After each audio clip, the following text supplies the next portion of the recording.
The FBI director said when 9/11 hit, there's more red flags now than then. That is extremely troubling. Now that we are being told that there are more red flags today than back on 9/11, where planes actually crashed into buildings, where we saw thousands of people lose their life.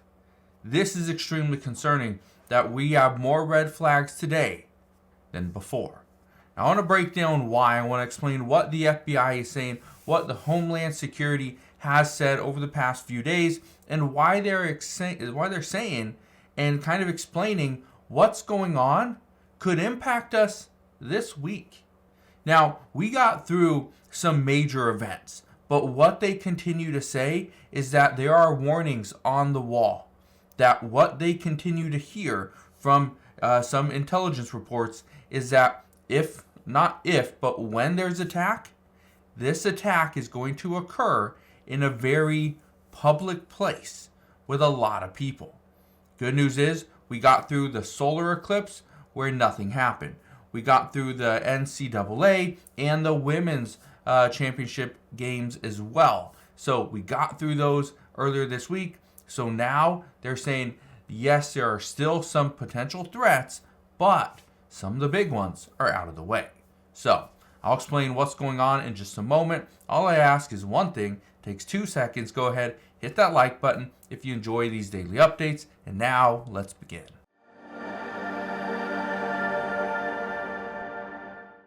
When somebody says there are more red flags than ever before, well, we should listen. And the reason why we should listen is because we have had issues in the past. We have seen attacks here on U.S. soil. But now that ISIS-K is back, and according to some, they feel that they have more power now than ever before, well, that's concerning. But I want to play you this. This is from our FBI Director, Christopher Wray. Just listen to this.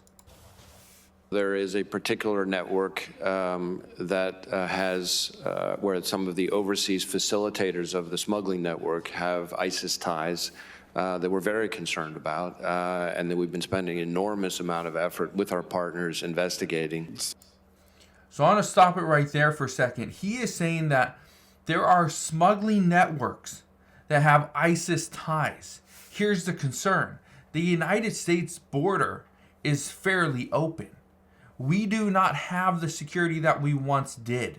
And so now the concern is if somebody is potentially going to attack us here on U.S. soil, well, they have the opportunity. They have all the means, and now they have access. And that's the big concern.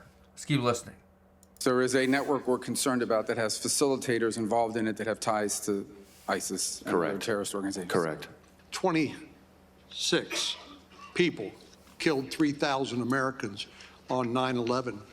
I worry that among the people that are coming across the border that are evading law enforcement, that there are some people among those that mean to do us harm. Do you share that concern? I do. Sometimes people say, well, this is just a fantastic theory. It's no basis in reality. Do you consider that to be a frivolous consideration? I do not.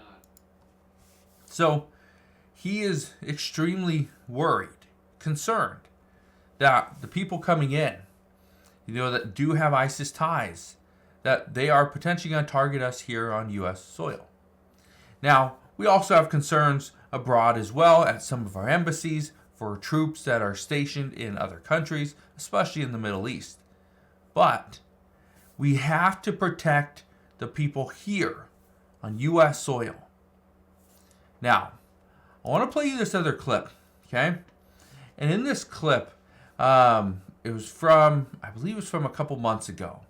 Now, in this clip, they're talking about there's like 3,000 sheriffs in the U.S., and they're all being warned. Okay? They are all being warned. Just listen to this right here.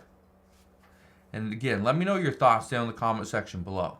We were briefed by the FBI director, Wray, the director of the FBI, and several federal agencies. There's 3,300 sheriffs in the United States. The President of the United States refuses to meet with the sheriffs of the 3,300. We have a hierarchy. We have a president. We have a vice president.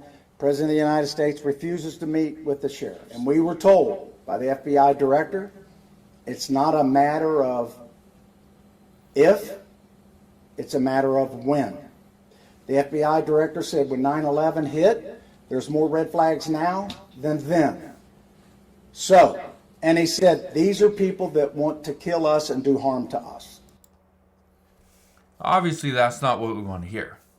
We do not want to hear that there's more red flags today than back then. 9/11, I believe it was not 3,000 people. I believe it was 2,996. We were just 4 short, I believe.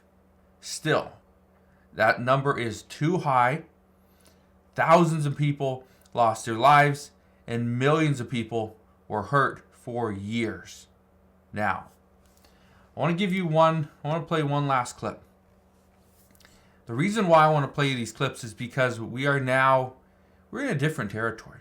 We're in a different situation. People gather for so many different things, and the concern is the large gatherings. Church gatherings, and like I discussed earlier, we got through the men's Final Four, women's Final Four championship games. We got through those without any issues. We also got through the solar eclipse, the total solar eclipse that made its way from Texas all the way through Maine. We did that. We accomplished that, right? There were no big threats. There were some minor issues throughout the way, but no major threats. But I want to play this for you, and then we can discuss it. Listen to this. The FBI and Homeland Security officials are warning U.S. law enforcement about the potential for terror inspired by that deadly ISIS attack in Moscow targeting a concert hall. The concern, according to the bulletin, violence targeting mass gatherings such as sports stadiums, concert venues, or houses of worship in the United States. Law enforcement told to be on the lookout for any suspicious activity. Now, the one thing that I can tell you is law enforcement has been telling us this for over a year. We've been hearing this for a while. We started to hear this, we started to hear the rumblings when Russia first invaded Ukraine. We knew there was a chance Russia could potentially target the United States. However, the chances were very small. Then when Israel was attacked by Hamas in Israel, and then Israel decided to respond and attack Hamas in Gaza, that brought out the Iranian groups, the Iranian proxies, Hamas, the Yemen Houthis, Hezbollah. And we were told that Hezbollah is the greatest threat to the United States at the time. This was about 6 months ago.